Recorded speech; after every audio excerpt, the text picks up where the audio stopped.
Bonsoir, bonsoir à toutes et à tous. Heureux de vous retrouver pour une nouvelle semaine de Sens Public. 90 minutes de débats, de chroniques et de reportages pour donner du sens à l'actualité grâce à nos experts. Et voici le sommaire de ce 15 janvier. Après les premiers pas de son nouveau Premier ministre et le premier couac du gouvernement resserré avec les propos d'Amélie Oudéa-Castéra sur les profs du public non remplacés, Emmanuel Macron revient en pleine lumière cette semaine avec une conférence de presse en prime time. Demain, est-ce le rendez-vous avec la nation annoncé en décembre? Et puis surtout, comment Gabriel Attal peut-il réformer le pays avec une majorité toujours plus friable à l'Assemblée? On répond entre autres à ces questions dans une minute. Et puis pour notre second thème, volontairement décalé de l'actualité du jour, gros plan sur la crise du marché de l'immobilier et du logement avec la hausse des taux d'intérêt. Le nombre de prêts dégringole, 130 milliards d'euros l'an dernier, c'est moins 40% sur un an. Pour savoir si cette crise est vraiment historique, si elle est mondiale ou franco-française, et puis surtout quel levier activer pour en sortir. Ne ratez pas notre second débat dans 3 quarts d'heure. Mais d'abord, ce qu'il faut attendre de cette conférence de presse présidentielle avec Jérôme Rabier. Il ne s'est pas prêté à l'exercice depuis avril 2019, après la crise des Gilets jaunes. Emmanuel Macron tiendra demain une conférence de presse que l'Élysée promet comme XXL et qui va donc lui permettre de répondre à toutes les questions des journalistes. En prime time, le président de la République pourra ainsi détailler la feuille de route du nouveau gouvernement, même si pour l'instant peu de détails ont filtré, y compris dans son camp. Il nous donnera sûrement plus d'informations ce soir à l'Élysée, mais évidemment ce sera un moment fort et qui va, comme il l'annonçait d'ailleurs, c'est un tournant du quinquennat, un rythme différent dans ce quinquennat. Il a changé de gouvernement, changé de Premier ministre et pour lancer une nouvelle impulsion. Certains évoquent des annonces sur le plan institutionnel et pourquoi pas même un référendum. Mais dans les faits, seul l'Élysée sait quelle est la teneur du propos. Alors côté opposition, on s'en prend surtout à la forme, le président reprenant la main après la nomination de son Premier ministre. C'est vraiment parfaitement inélégant, j'allais dire totalement contradictoire avec la pratique républicaine qui fait qu'on attend que le Premier ministre s'exprime bientôt devant le Parlement dans un discours politique général. Il considère que celui-ci n'a pas de marge de manœuvre. C'est lui qui dicte les choses. Dans un contexte où le pouvoir d'achat est la première préoccupation des Français, la gauche espère des annonces après la séquence remaniement et prise de guerre. Voilà ce que j'attends, que le président de la République nous fasse enfin des annonces concrètes, qu'on sorte de toute cette séquence de communication et qu'on nous dise maintenant qu'est-ce qui va être fait pour que les Français, leur vie soit moins difficile que ce qu'elle est aujourd'hui. Le président devrait détailler comment il compte concrètement traduire en actes les grands concepts de réarmement du pays et de régénération évoqués lors de ses vœux du 31 décembre dernier, avant de laisser le nouveau gouvernement à la manœuvre pour mettre en place ces chantiers.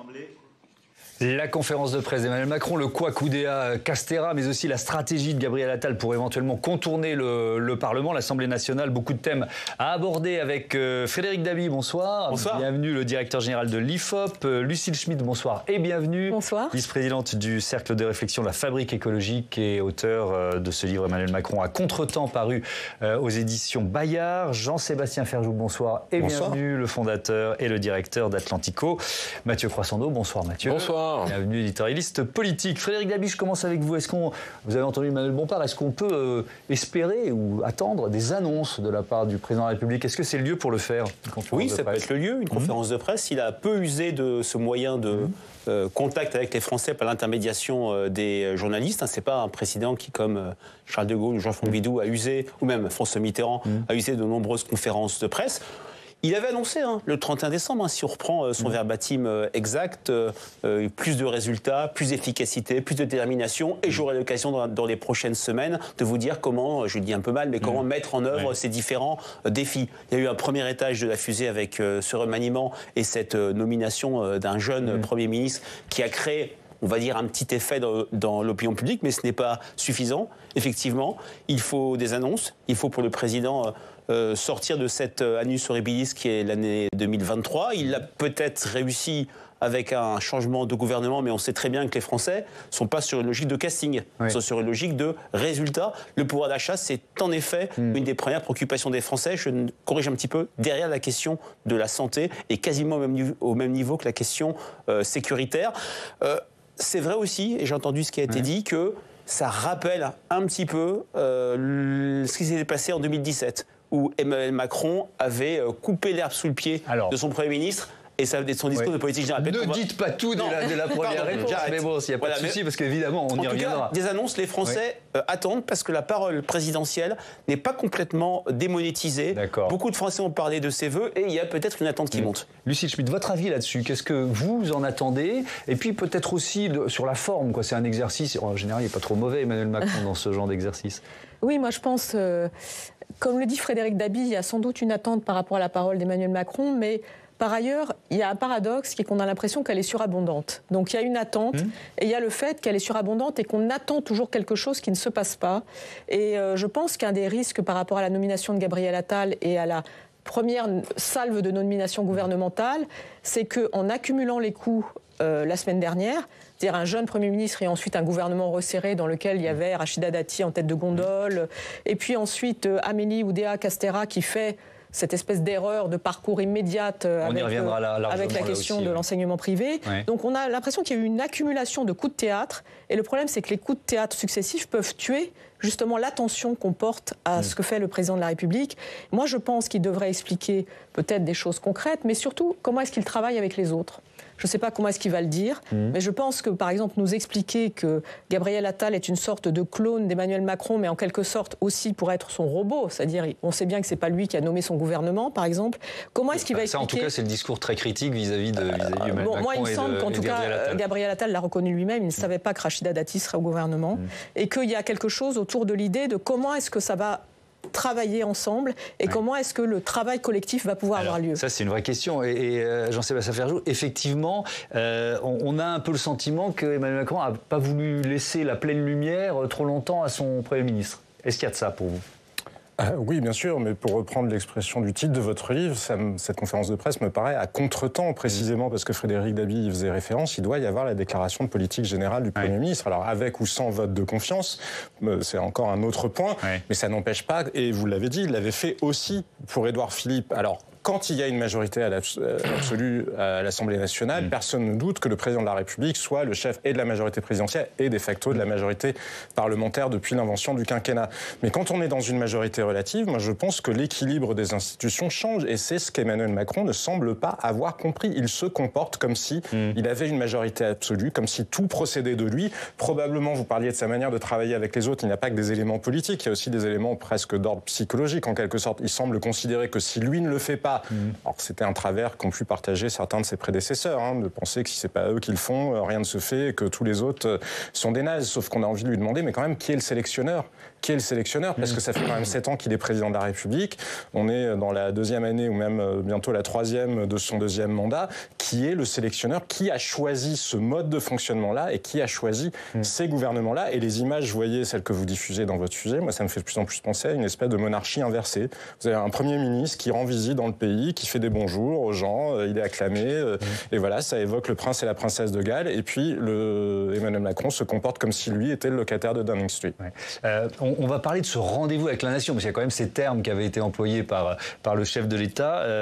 Mathieu, finalement, ça débouche sur une conférence de presse. Et oui, quelle déception. On attendait une série Netflix, comme le promettait l'entourage du président ces dernières semaines. Le président pense cavalcade, avait même dit un conseiller au journal L'Opinion. Un autre avait invoqué le conatus de Spinoza, cet effort consistant à persévérer dans son être malgré les désillusions. Et au final, ce mystérieux rendez-vous avec la nation va se transformer en bonne vieille conférence de presse. Vous conviendrez que vu le teasing, on attendait un truc un peu plus fou, quoi. Je plaisante, mais l'exercice paraît plus que jamais nécessaire, j'allais dire, parce qu'on avait quitté quand même le président de la République avant Noël, niant toute crise dans l'émission C'est à vous sur France 5. On l'a retrouvé après les vacances, congédiant Elisabeth Borne et nommant Gabriel Attal sans le début d'une explication. 2 tweets, c'est à peu près tout ce qu'on a eu pour l'instant. Après un début de second quinquennat pour le moins agité et contrarié, on comprend donc qu'il a été tenté de passer à autre chose. Oui, et puis l'objectif, j'ai l'impression d'avoir déjà beaucoup dit cette phrase, mais bon, c'est de fixer un cap pour la suite du quinquennat. Ce fameux cap. Oui. Ce cap incroyable dont tout le monde rêve, à commencer par les membres du camp présidentiel. Dès que vous croisez un député de la majorité, premier truc qui vous dit en baissant un peu les yeux, c'est il faut que le président nous dise où on va maintenant, ce qui dit beaucoup en creux sur le macronisme. Parce que réélu en 2022, vous vous souvenez, au terme d'une campagne escamotée par les crises internationales, Emmanuel Macron semble avoir bien du mal à donner un sens à son action. Alors on le sait, ses communicants développent des trésors d'imagination pour rationaliser a posteriori ses décisions afin de nourrir le grand récit du quinquennat, comme ils disent. Mais ils peinent, ces communicants, pour des raisons qui sont consubstantielles à leur patron, parce que faute de livres, faute de travail intellectuel, faute de parti digne de ce nom, le seul qui sait ce que c'est que le macronisme aujourd'hui, c'est Emmanuel Macron. Et puis, difficulté supplémentaire, le macronisme a évolué avec le temps, même si on veut nous faire croire à un retour aux origines, au fameux dépassement du clivage gauche-droite, il faut reconnaître qu'il s'est surtout transformé en glissement à droite toute, ce qui mérite du coup demain quelques explications. Est-ce que pour autant, on l'a évoqué rapidement tout à l'heure, l'exercice de la conférence de presse est risqué pour le président? Non, même si s'y est guère plié, on le disait depuis 2017, le ping-pong avec les journalistes, c'est quand même un exercice qu'il maîtrise presque à la perfection. Mais au-delà des punchlines, au-delà des annonces, tout l'enjeu pour lui sera de tenter d'éteindre les colères du passé, de lever les doutes sur le présent, j'allais dire, et de poser des jalons pour la suite. Et ça, c'est quand même beaucoup moins évident. Alors, il y a un mot qu'on a choisi de mettre en avant dans ce débat, c'est le mot clarification. Est-ce que pour vous, Frédéric Dabi, c'est l'un des enjeux principaux de la conférence de presse demain soir? Clarification, je ne sais pas s'il y a des choses à clarifier. Alors bien sûr, il y a ce... Pourquoi a-t-il choisi ce Premier ministre, revenir sur des polémiques passées? Moi, je pense par exemple à ses propos sur Gérard Depardieu. Enfin, il y aura certainement des questions. Moi, je pense que les Français ne sont pas scotchés et obsédés par des couacs, des polémiques, etc. Ils attendent, je le disais, des résultats sur les grands sujets de l'heure. Ils attendent un cap. Alors, qu'est-ce que c'est qu'un cap? C'est une ligne claire vers laquelle le pays peut se projeter. Mais est-ce que vous êtes d'accord avec Mathieu pour dire qu'on en est encore là? Oui, ce que je veux dire. On en est encore là. Ça montre ce paradoxe de ce second mandat qui n'a pas vraiment commencé. Mais j'ai toujours en tête le verbatim d'une sympathisante, d'une électrice d'En Marche, qui disait, en fait, c'est un mandat de 10 ans. Jamais on a compris, du côté de l'opinion publique, la mécanique entre le premier et le second mandat. Il y a toute une série de raisons. L'attente, la non-campagne législative, l'attente très forte pour la nomination du gouvernement, cette semi-victoire, semi-défaite aux élections législatives, et une année 2023 qui a été cannibalisée par cette réforme des retraites, qui était promise, mais dont les Français ne voulaient pas entendre parler, à en gros 2/3 à 3/4. La clarification sur la nomination de Gabriel Attal, je vous parle sincèrement, est-ce qu'elle est vraiment nécessaire? C'est un Premier ministre qui fait des premiers pas, alors en termes d'enquête d'opinion, plutôt réussi. En revanche, c'est vrai que l'articulation entre Emmanuel Macron et Gabriel Attal qui doit diriger l'action du gouvernement, qui doit peut-être avoir plus de champ. On se souvient, prenons un exemple historique ancien, mais qui a des similitudes. Quand François Mitterrand donne à la France, comme il le disait, son plus jeune Premier ministre, Laurent Fabius, juste après, pendant plusieurs mois, il parle peu.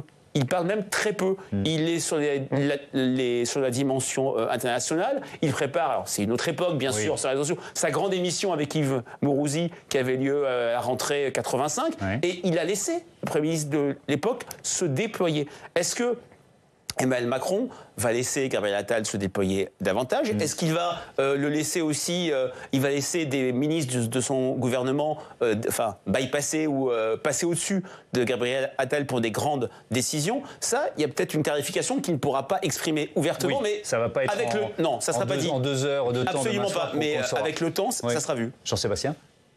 Mais je pense qu'on a déjà, je suis d'accord avec toutes les questions que pose Frédéric, mais on a déjà les réponses. En réalité, quand on a Emmanuel Macron qui demande à ses ministres... Il ne changera pas, c'est ce que vous apprêtez à nous dire. Je pense qu'il avait dû changer, mais c'est pas seulement Emmanuel Macron. Tout le monde est un peu, s'il avait dû changer, il aurait déjà changé. Et sa nature est très présente malgré tout. Il demande à ses ministres d'être révolutionnaires, mais en même temps, on voit bien que dès qu'il y en a un qui dit quelque chose qui lui déplaît, on l'a vu avec Rima Abdul Malak, ça se passe pas très bien. Donc je comprends pas la logique qui est à leur demander d'être révolutionnaires, quand de toute façon, ils décident quasiment de tout, y compris compris des directeurs de cabinet de chacun, et qu'en réalité, la plupart des décisions sont prises à l'Élysée, à l'exception de deux, trois grands féodaux, comme Gérald Darmanin. C'est vrai aussi pour le choix du directeur de cabinet de Gabriel Attal. Mais bien sûr. C'est un directeur du Trésor. Non, mais c'est pour ça. Donc, de toute façon, moi, je pense effectivement qu'il aurait gagné certainement, même si l'époque a changé, à s'inspirer de François Mitterrand qui s'était mis en retrait. La Constitution lui offre un domaine réservé qui plus est, et pas des moindres avec la politique étrangère. Mais là, on voit un Emmanuel Macron qui voudrait décider de tout, jusqu'à la moindre virgule, au moindre détail des décisions qui sont prises dans l'État. Et je ne suis même pas sûr, parce que Mathieu disait, connaît-il la réponse? Enfin, il n'y a que lui qui sache quelle est la nature du macronisme. Mais est-il vraiment sûr, au-delà de son destin et de l'accomplissement de son destin, est-il vraiment sûr que lui-même y mette un contenu politique si clair que ça? Lucile Schmitt, sur la marge de manœuvre potentielle de Gabriel Attal, est-ce effectivement, on a entendu ça dans le reportage d'ouverture, une mauvaise manière de la part d'Emmanuel Macron de faire une conférence de presse qui est prévue XXL, donc ça va durer, on sera à l'antenne d'ailleurs en direct demain pour vous la faire vivre et la commenter avant et après, ça peut durer 2 heures, peut-être 2 heures et demie. Est-ce une mauvaise manière, à quelques jours d'une déclaration de politique générale de Gabriel Attal? Écoutez, moi, je suis plus nuancée. C'est-à-dire que je pense que ce qui compte, et on le voit d'ailleurs dans cette photo derrière vous, c'est qu'il y a une relation de confiance très forte entre Gabriel Attal et Emmanuel Macron, et que d'une certaine manière, si quelqu'un peut dire à Emmanuel Macron « tu devrais peut-être me laisser un peu de marge de manœuvre », c'est Gabriel Attal. C'est-à-dire que on voit bien qu'Emmanuel Macron, d'une certaine façon, n'écoute peut-être pas assez les autres, mais il a aussi, dans ce gouvernement, au fond, dit j'écarte ceux dans lesquels je ne peux pas avoir confiance par rapport à la loi migration, par exemple. Et donc cette question de la confiance donnée à Gabriel Attal, qui est quelqu'un qu'il a choisi seul, puisqu'on le sait, s'il avait consulté largement, personne ne lui aurait conseillé de prendre Gabriel Attal comme Premier ministre. Donc je pense qu'on peut compter sur une relation très proche qu'il n'avait évidemment pas avec Elisabeth Borne. Et en ce sens, moi je prends le pari que Gabriel Attal peut nous surprendre au-delà du formalisme. J'observe que beaucoup de critiques sont émises pour dire il n'est pas respecté. D'ailleurs, Gérald Darmanin va lui faire la peau très rapidement, Bruno Le Maire, etc. Moi, franchement, je pense que Gabriel Attal a toutes les capacités pour justement profiter de son capital auprès de l'opinion, dont Frédéric Dabi parlait, et que, au fond, on peut penser à un scénario, non pas où Emmanuel Macron changerait, mais où la relation forte entre le Premier ministre et le Président de la République pourrait nous surprendre sur un nouvel équilibre. Par exemple, ce qui peut être intéressant sur la deuxième salve gouvernementale, c'est que Gabriel Attal apparaisse responsable de cette deuxième salve gouvernementale, ministre délégué, secrétaire d'État, ce qui n'a pas été le cas du gouvernement resserré. Mathieu, je pense que ça poserait un problème si Gabriel Attal était à incarner une ligne politique. C'est-à-dire si c'était un choix politique de ligne, de le nommer à Matignon, si c'était un allié puissant, si c'était un courant puissant au sein du macronisme, ça serait une mauvaise manière qui lui est faite de ne pas pouvoir déployer sa ligne d'une certaine façon. Mais comme il n'y a pas une feuille de papier à cigarette et que Gabriel Attal s'est plutôt distingué dans une forme de savoir-faire et de faire savoir, les deux, pas seulement la communication, mais il y a aussi un savoir-faire dans la prise de décision, mais qui sont en ligne avec ce que dit le président. Il n'y a pas forcément de mauvaise manière. Mais d'autant que si on peut attendre peut-être d'ailleurs des quelques annonces qui seront ensuite détaillées par Gabriel Attal dans sa déclaration de politique générale, Jean-Sébastien Ferjou. Oui, ça peut s'activer comme ça. Oui, bien sûr, mais je ne suis pas certain. Enfin, Frédéric Dabi le rappelait, les attentes des Français, ce ne sont pas sur des annonces en soi. Que voulez-vous annoncer en matière de pouvoir d'achat? Que voulez-vous? Ce sont des faits structurels. Le pouvoir d'achat, c'est la manière dont l'économie française existe. C'est 40 ans de désindustrialisation, c'est la parité de l'euro. Enfin, c'est beaucoup de choses qui ne se gèrent pas par l'instauration d'un service national universel ou je ne sais quel autre symbole qui peuvent avoir du sens en soi, mais qui ne sont pas nécessairement. C'est pas ça qui va changer l'insécurité dans les rues au quotidien. Mais pour rejoindre ce que disait Lucile Schmitt, moi je pense qu'il ne faut pas sous-estimer la possibilité que Gabriel Attal sache, et peut-être précisément, je ne sais pas s'ils ont tant que ça une relation de confiance d'ailleurs, ou si une relation d'intérêt très bien compris, mais Édouard Philippe, vous savez, a poussé Emmanuel Macron à prendre beaucoup de mauvaises décisions, ou l'a entretenu dans ces mauvaises décisions, les APL en même temps que les ISF, les 80 km/h, maintenir la taxe carbone, s'entêter dans le maintien contre la taxe carbone, maintenir le premier tour des élections municipales. Il y avait un accord avec la CFDT sur la réforme des retraites, réintroduire du paramétrique dans une réforme systémique. Bref, donc si on peut concevoir un Premier ministre qui a été une forme de, entre guillemets, mauvais génie, on peut en concevoir un, alors même qu'on nous répétait en permanence qu'il n'y avait pas le début d'une feuille de papier à cigarette entre les deux. C'était toujours ce qu'Édouard Philippe disait de sa relation avec Emmanuel Macron, on peut imaginer qu'il est un meilleur génie, entre guillemets. Encore faut-il qu'Emmanuel Macron accepte d'être sauvé malgré lui. Un tout petit mot là-dessus, Frédéric Dabi. Deux petits points. Effectivement, dans les enquêtes d'opinion, c'est extrêmement rare que les Français expriment ouvertement dans les enquêtes qualitatives des nuances, des différences de perception, voire des conflits entre un Premier ministre et un président. Par ailleurs, vous dites que Gabriel Attal n'a pas de ligne. C'est vrai, mais pour les Français, il a une méthode qui lui a permis ce phénomène d'opinion, c'est-à-dire sa méthode, c'est 2 points. Il dit les choses, les constats, il n'est pas dans le déni, on se souvient au moment du classement PISA, et l'action. La transformation, le fait qu'il ait beaucoup agi. Alors, ça rappelle un peu le Sarkozy des années Beauvau, mais c'est ce crédit de confiance qu'il y a dans le public qui doit peut-être essayer, par translation, de mettre en place à Matignon, même si les choses sont infiniment plus difficiles. C'est ce crédit de confiance qui ne va pas changer. Je partage complètement ce qu'a dit Jean-Sébastien Ferjou. Les grandes inquiétudes, l'angoisse du déclin, la difficulté des Français à se projeter, l'école ou l'hôpital, mais qui peut créer une sorte de climat de confiance, un choc psychologique qu'il ne faut pas négliger. Alors, il y a un grand thème dont on va parler dans un instant, et évidemment on y consacrera du temps, c'est le couac Amélie Oudéa-Castéra. Mais d'abord, je voudrais rester sur cette question de l'équilibre des relations entre le président de la République et son nouveau Premier ministre, et sur la marge de manœuvre de Gabriel Attal, grâce à Steve Jourdain qui va nous rejoindre tout de suite sur ce plateau. Il doit être juste là. Bonsoir Steve. On s'est posé la question, comment Gabriel Attal peut-il éventuellement contourner le Parlement ? Ou faire ce qu'il a fait au ministère de l'Éducation, où en 6 mois, il n'a fait passer aucune loi. Tout ce qu'il a annoncé rue de Grenelle, eh bien, c'était en vertu de son pouvoir dit réglementaire. Par exemple, la fameuse interdiction de l'abaya a été prise sous forme de circulaire. Ce pouvoir réglementaire, il est prévu aux articles 34 et 37 de notre Constitution. En tant que Premier ministre, il pourra à présent agir par décret. Un décret, c'est une décision qui est prise par écrit et qui ne relève pas de la loi.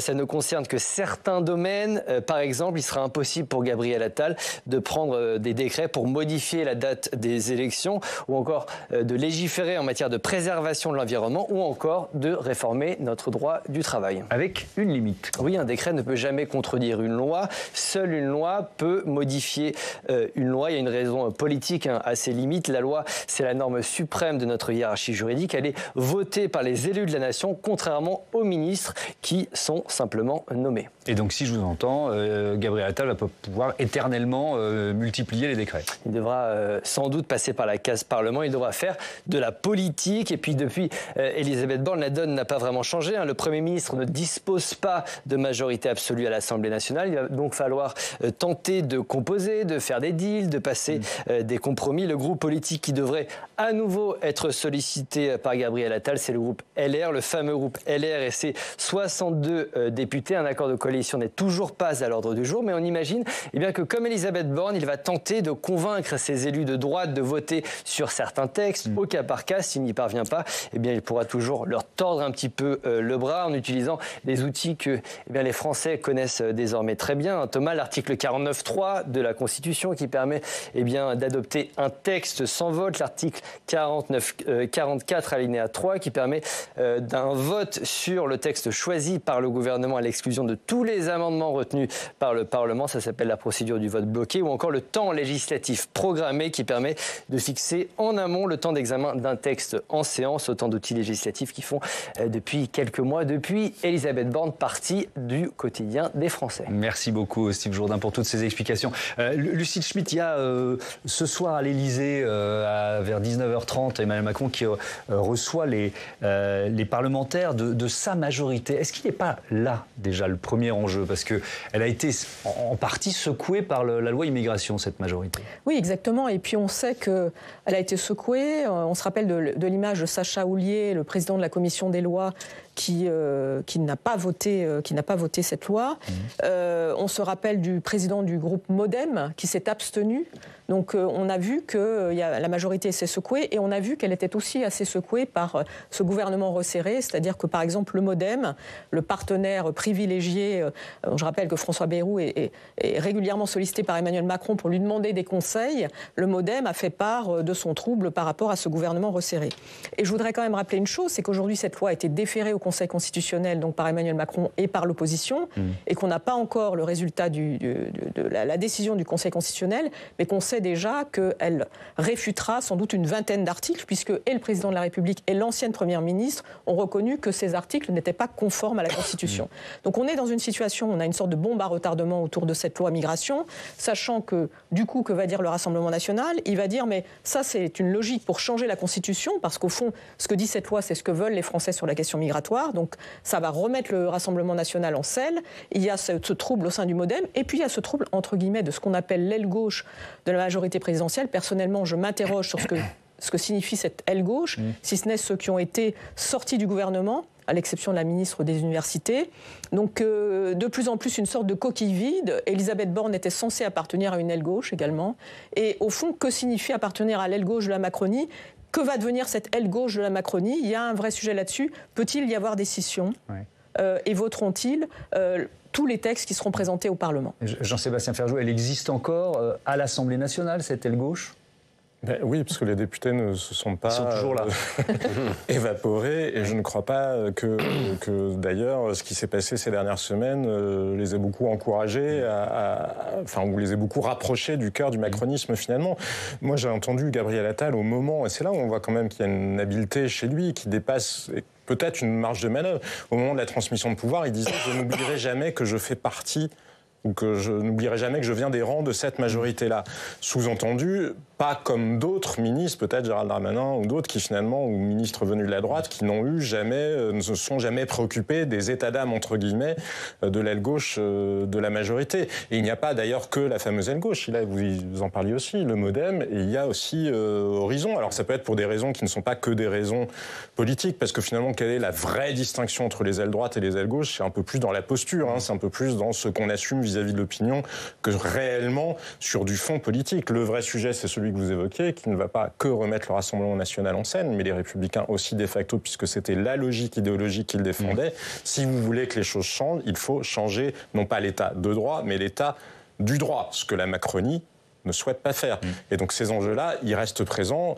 Finalement, l'aile gauche et l'aile droite, ils se retrouvent sur ce point-là. Frédéric Dabi, est-ce qu'il y a l'équilibre originel du pouvoir macroniste, il est toujours présent dans l'opinion? Est-ce que les Français jugent qu'il y a eu une dérive à droite, comme le disait Mathieu tout à l'heure, ou que ça marche toujours sur les deux jambes? Ou une évolution? Je dirais un glissement. Un glissement, dérive est un petit peu... Je ne sais pas pourquoi dérive est dans mon vocabulaire. On peut dire que ce remaniement a collé un peu plus à la base électorale d'Emmanuel Macron, si je prends en compte le premier tour de l'élection présidentielle. L'opinion ne résonne pas en aile gauche, en aile droite, même si objectivement il y a un vrai travail à faire du côté d'Emmanuel Macron et de Gabriel Attal pour rassurer cette majorité. Aux grandes réformes. Oui, voilà. Réforme des retraites, loi immigration. Tout à fait. Loi avec deux manières très différentes. La réforme des retraites, un rejet très fort et une majorité assez courte d'électeurs d'Emmanuel Macron, à peine 2 tiers qui soutenaient cette réforme des retraites. Loi immigration où le clivage gauche-droite s'est complètement effondré, puisqu'il y avait des vraies convergences entre sympathisants de droite, sympathisants de gauche et sympathisants macronistes. Mais je dirais que le glissement à droite, je dirais que c'est pas... coller l'étiquette gauche-droite, appréhender l'action du gouvernement à travers le prisme de la gauche et de la droite, c'est de moins en moins ce que font les Français. Je ne dis pas que le clivage gauche-droite a disparu, mais sur de très nombreux sujets, notamment les sujets régaliens, des grands sujets de société, même sur l'économie, ce clivage s'est fortement On en revient à l'efficacité dont vous parliez tout à l'heure. On est toujours sur une logique d'efficacité. Par contre, là... Avec le bilan, ça change tout. Voilà, là où vraiment il y a un trouble sur ce qu'était le macronisme originel, et ce trouble, je dirais, a pollué, a gêné ou gâché les 2 premières années du second mandat d'Emmanuel Macron. C'est que, les Français ne veulent plus de ce gouvernement des experts, de ce gouvernement de techniciens, où les les personnalités du gouvernement n'incarnaient pas ce remaniement. C'est peut-être la suite du remaniement du mois de juillet où Emmanuel Macron et Mme Borne ont sorti Pape Ndiaye, Jean-Christophe Combes, François Braun, des ministres qui faisaient peut-être du bon travail mais qui n'incarnaient rien et qui n'étaient pas visibles.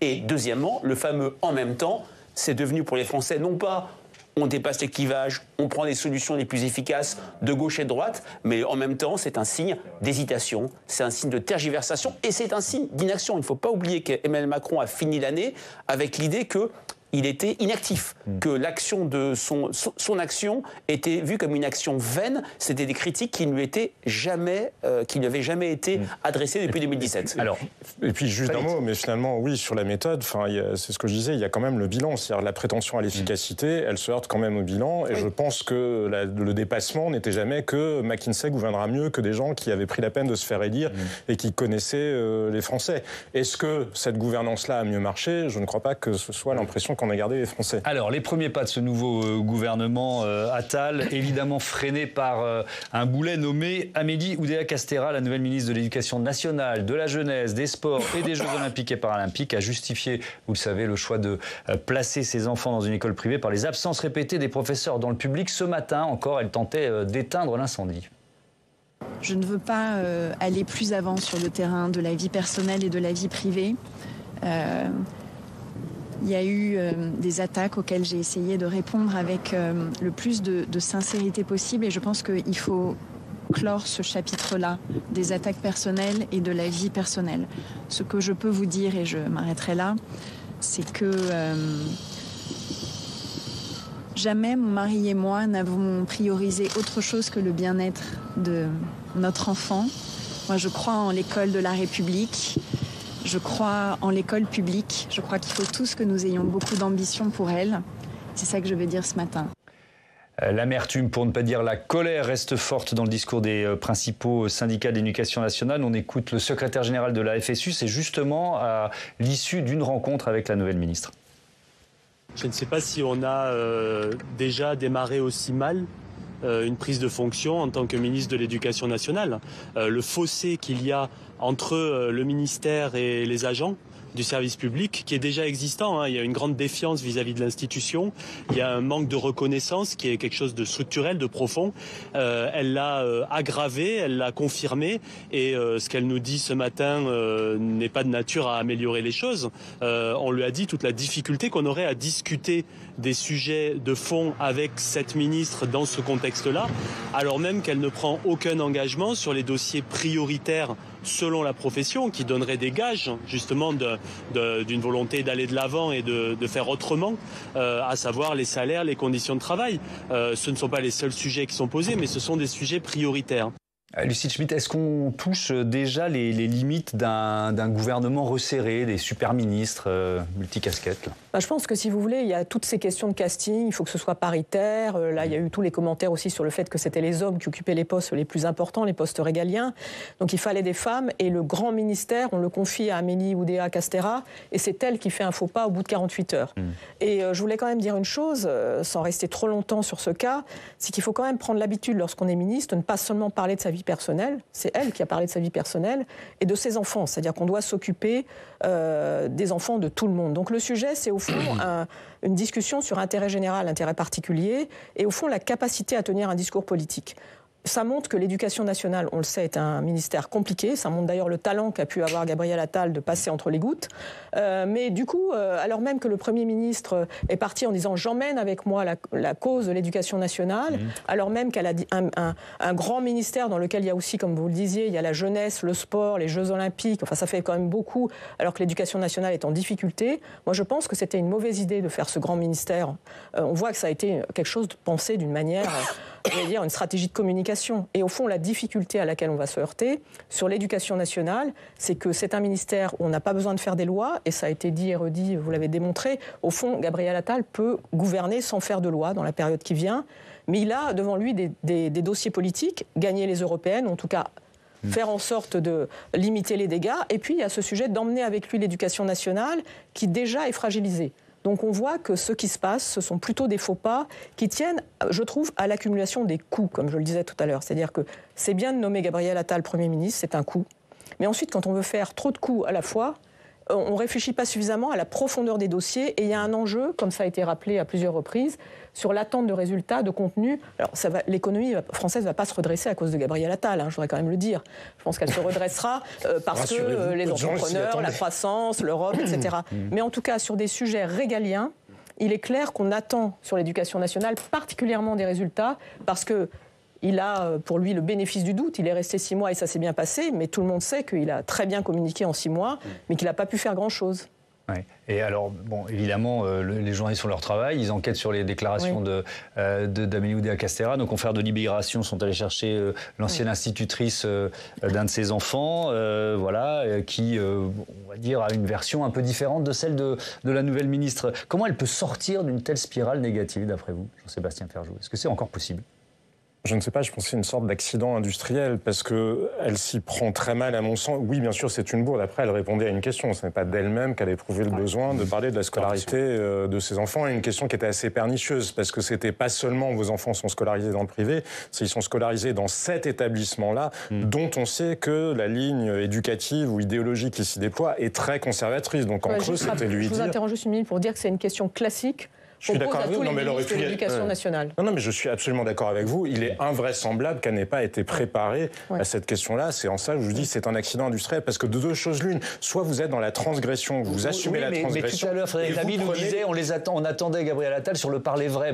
On pouvait aussi dire on est en plein dans le parler vrai. En tout cas, ça pouvait se justifier comme ça. Mais c'est là où je voulais en venir. C'est-à-dire que c'est une catastrophe vis-à-vis des syndicats. Et on sait que le ministère de l'Éducation nationale est quand même assez largement un ministère de co-gestion, et c'est là où je suis d'accord avec vous. Beaucoup de gens ont dit oui, Gabriel Attal n'a rien fait. Si, il a réussi quand même à imposer des décisions qui n'étaient pas forcément accueillies si favorablement que ça par l'administration de l'éducation ou par les personnels de l'éducation nationale, et c'est passé sans trop de crispation. Là, elle s'est mis direct le corps, et on peut comprendre les enseignants, mais il y avait un moyen de s'en sortir, c'était de prendre l'opinion à témoin, parce que ça n'a choqué personne en France, je pense. Il y a tellement de dizaines, de centaines de milliers de parents qui ont pris la même décision. Donc le problème, c'était la fin de la phrase qui manquait. Elle aurait pu dire, en tant que parent d'élève, je mesure à quel point les défis sont immenses pour l'école publique et je mettrai toute mon énergie pour donner à l'école publique les moyens qui lui sont dus. Sauf qu'encore une fois, vous parliez de résultats, ça fait 7 ans qu'Emmanuel Macron est au pouvoir. Oui, mais peu importe, elle aurait pu, par une pirouette, prendre les Français à témoin, Mathieu et ensuite transformer l'essai de la transgression. Ça va être extrêmement compliqué parce que oui, la seule réponse à faire, c'était pour des raisons personnelles, comme... beaucoup de familles, j'ai fait le choix de mettre mes enfants dans le privé et ça n'appartient qu'à moi en fonction des enfants, des familles, des confessions de les uns et des autres. Voilà, basta. Mais le problème, c'est qu'elle a dévié derrière en disant j'ai fait ça parce que les profs sont jamais remplacés. Et puis j'ai fait ça parce que mes enfants sont heureux, épanouis, en sécurité. Donc elle tient un propos politique derrière, profondément politique et non plus du tout personnel. Et un propos politique qu'elle n'assume pas. Souvenez-vous, Claude Allègre, lui, il arrive, il dit il faut dégraisser le mammouth. Il parle d'ailleurs à l'époque plutôt de l'administration centrale et pas du nombre de professeurs. Mais c'est un propos politique qu'il assume. Lui, il dit moi, je connais la machine d'intérieur, je vais vous dire, il faut dégraisser le mammouth. Et ça lui vaudra... franchement, de gros soucis par la suite. Parce 3 ans de guerre, quand même. Avec voilà, exactement. Comme l'a rappelé Jean-Sébastien, on est dans la cogestion à l'éducation nationale. Même les mouvements des personnels sont co-gérés. Donc, c'est vous dire le niveau de cogestion. Donc, si vous arrivez en mettant un coup de boule à tous les agents sur le thème, vous êtes des fainéants parce que vous êtes trop absents et vous n'êtes jamais remplacés. Et puis, en plus, les gamins chez vous ne sont pas épanouis, ne sont pas en sécurité. Non, mais c'est évidemment comme ça que le traduisent les syndicats, bien sûr. Elle n'a pas su corriger le tir et elle est sur une ligne défensive. Elle en vient même à expliquer maintenant qu'en fait elle n'est pas catholique, que c'était même pas pour des raisons de confession, etc. Donc quand vous êtes, ça s'appelle le toboggan. Non, mais voilà, un accident, ça peut se dépasser par la transgression vis-à-vis des Français. Claude Allègre a pu marquer des points vis-à-vis d'une partie de l'opinion. Elle en marque vis-à-vis de personne. Question à Frédéric Dabi, est-ce que la solution c'est de nommer un ministre délégué finalement très fort, une personnalité qui va prendre la place, quoi? Déjà, une première solution, c'est une forme de silence de sa part, parce que je partage complètement ce qu'a dit Jean-Sébastien Ferjou. Ce qu'elle a raconté, alors maladroitement, vous avez très bien dit les choses, c'est le fait, et on le voit dans nos enquêtes, où on interroge les Français sur l'école, de dizaines de milliers, pour ne pas dire de centaines de milliers de parents d'élèves. Il ne faut pas oublier, moi j'ai été frappé par un décalage saisissant quand Gabriel Attal était ministre de l'Éducation, entre des propos des Français sur l'école absolument catastrophiques. en termes de déclin, en termes de dégradation. Pour la première fois dans des enquêtes qu'on pose de manière récurrente, c'était pas seulement le collège et le lycée qui allaient moins bien, c'était l'école maternelle et l'école primaire. Le score de dégradation est devenu majoritaire. Donc vraiment une école qui tombe. Il ne faut pas oublier que le discours sur le déclin français se cristallise sur deux institutions, l'hôpital et l'école. Et face à ça, on a eu des indicateurs très favorable à Gabriel Attal sur la confiance qu'on lui manifestait, sur les actions qu'il a faites, parce qu'il a quand même un bilan en 6 mois, et quand on demande aux Français de restituer... Sur le harcèlement. Le harcèlement, sa première prise de parole, la baya, les dates du bac, le redoublement... la veille de sa nomination, ou l'avant-veille, le décret sur le brevet des collèges qui va devenir non pas un concours, mais un vrai examen. Donc il y a, pour Gabriel Attal, un point de fragilité. Ses premiers pas à Matignon sont plutôt salués, mais apporter la cause de l'école à Matignon, il en faudra plus. Les Français attendent qu'ils prennent ce dossier à bras-le-corps. Est-ce que ça passe par... Ça passait par une ministre très occupée sur les Jeux Olympiques et qui aurait pu lui laisser du champ. Ça passe peut-être, comme vous le dites, par un ministre délégué à l'enseignement scolaire. Lucile Schmitt, votre avis, d'ailleurs, on peut faire le parallèle entre éducation et santé. Il y a peut-être là une erreur originelle dans la formation de ce gouvernement resserré, qui est de ne pas nommer de ministre de plein droit sur deux thématiques qui sont, vous nous le dites, deux des thématiques prioritaires pour les Français. Non, Frédéric Dabi a tout à fait raison. Et puis je voudrais quand même dire que dans notre échange, on voit bien qu'il y a quelque chose qui monte, c'est la dissociation entre les préoccupations des parents et les préoccupations des professeurs. C'est-à-dire que lorsque les parents, au fond, sont inquiets du niveau de l'école ou comment leurs enfants sont traités, il faut aussi mesurer la difficulté du métier des professeurs. Je rappelle qu'il y a quand même 2 professeurs qui ont été assassinés. Donc, dans ces conditions, la crise des vocations du côté des professeurs, faire appel à l'opinion publique et aux parents d'élèves, ça ne veut pas dire oublier les professeurs. Et on voit, non, mais je sais, mais il y a une tentation là-dessus. Les intérêts sont communs. Il y a une tentation là-dessus. On voit très bien qu'aujourd'hui, moi j'ai appartenu à plusieurs conseils d'administration de lycée, gérer à la fois les préoccupations des professeurs et des parents d'élèves, ça devient de plus en plus difficile pour ceux qui administrent l'éducation nationale. Et il faut faire les deux à la fois. Après, il y a un sujet sur les services publics. Vous avez raison, tout à fait, Thomas Hugues. Et là-dessus, on sait très bien que Marine Le Pen a récupéré le sujet des services publics par rapport à la gauche, qu'elle le maîtrise. Et ça, c'est un vrai sujet pour Emmanuel Macron, parce que je rappelle que l'idée, c'est aussi de nommer Gabriel Attal pour faire pièce, donc comme je le rappelais, au Rassemblement national dans la première échéance électorale qui vient. Et cette question de la dégradation des services publics, c'est un sujet sur lequel le Rassemblement national ne cesse de marquer des points, plus que la gauche. Et c'est un sujet d'ailleurs aussi pour la gauche. Et il y a un sujet de posture politique. Je vous disais, elle s'est mise sur une ligne de défensive. Mais regardez Gabriel Attal. Samedi, il est en déplacement avec Catherine Vautrin. On lui pose une question sur le passé de Madame Vautrin, qui manifestait aux côtés de la Manif pour tous.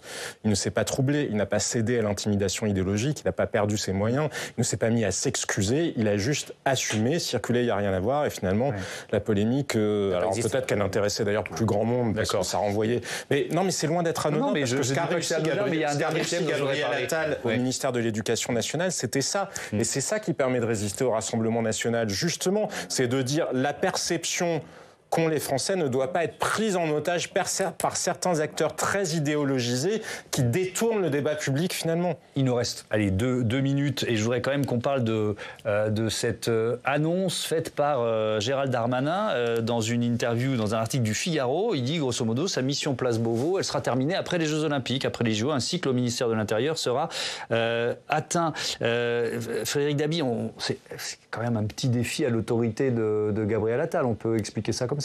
Oui, c'est surtout assez inédit qu'un ministre de lui-même signe sa finitude, comme on dit, c'est-à-dire... Déjà, il avait annoncé c'est lui qui annonce qu'il reste. Voilà, il avait déjà annoncé lui-même qu'il restait. Donc il y a une certaine cohérence là-dessus. Même si je pense que pour l'opinion publique, oui, après les Jeux Olympiques, si, comme tout le monde l'espère, les choses se passent bien du point de vue de la sécurité, il y aura peut-être une fin de cycle pour un ministre de l'Intérieur qui est resté relativement longtemps, qui n'a pas battu des records par rapport à des prédécesseurs. Mais effectivement, je ne pense pas que les Français vont être polarisés par cette petite phrase, mais c'est peut-être un petit défi à l'autorité présidentielle et à l'autorité du Premier ministre. C'est vrai qu'un des éléments qu'on devra regarder, c'est la capacité de Gabriel Attal à travailler, à mettre en musique sa méthode, c'est-à-dire dire les choses, agir, transformer, et ses relations avec les poids lourds du gouvernement. On a vu au moment de sa nomination une moue de la part de Gérald Darmanin et un tweet lapidaire, Bruno Le Maire qui lui met la main sur l'épaule. Il ne faut pas non plus surinterpréter ces signes,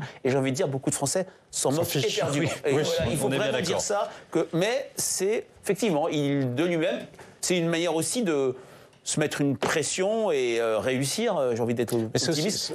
Tout dernier mot, Jean-Sébastien. Mais je trouve que c'est aussi une manière de décaler le sujet. Alors, il est très habile politiquement, Gérald Darmanin, mais enfin, pour les Français, le quotidien, c'est pas les Jeux Olympiques. Bien sûr qu'il y a un enjeu sécuritaire sur les Jeux Olympiques. Bien sûr que les projecteurs seront braqués sur la France à ce moment-là. Mais il y a quand même ce que vivent les Français au quotidien. La dégradation, on l'a vu dans la publication des chiffres de l'insécurité, ça, c'est l'enjeu. Ce cycle-là est-il terminé? Non, je n'ai pas du tout l'impression qu'il soit terminé. Merci beaucoup. Merci à tous d'avoir participé à ce débat. Lucille Schmitt, je rappelle le titre de votre livre.